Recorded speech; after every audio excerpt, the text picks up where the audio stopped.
তুমি যদি ভালো থাকতে চাও আর তুমি যদি অন্যের দেওয়া আঘাতগুলো মনে না রাখতে চাও, তার সব থেকে সহজ উপায় হলো ঘুরে বেড়ানো।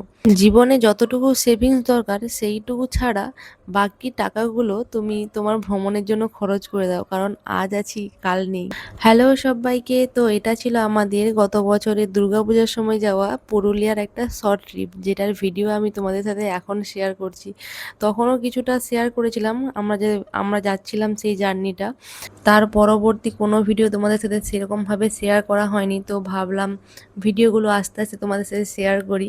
আর পুরুলিয়া পৌঁছানো মাত্র যে দৃশ্যটা আমি চোখের সামনে দেখছি, সত্যি কিছু বলার নেই। মানে মন ভালো করে দেওয়া, চোখের শান্তি, মনের শান্তি, সব কিছু আর ভাষা নেই। এই সৌন্দর্য সত্যি বলে বোঝানো যাবে না। তোমরা দেখতেই পাচ্ছ কতটা সুন্দর জায়গা, কতটা সুন্দর লাগছিল।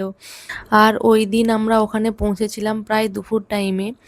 আর আমার ছেলে তো ওখান থেকে উঠতেই চাইছিল না। ও ওখানে স্নানটাও করেছে দুপুরবেলা, সেটা তোমাদের সাথে আমি পরবর্তী ভিডিওতে শেয়ার করব।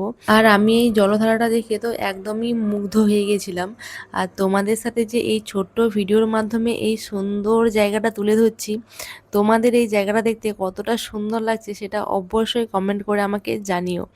তো দেখো এখানে আমার ছেলে আর আমি তো খুব মজা করছিলাম, খুব ভালো লাগছিল। তো চলো এরপর আমরা কি করেছিলাম সেটা তোমাদের সাথে পরবর্তী ভিডিওতে শেয়ার করছি।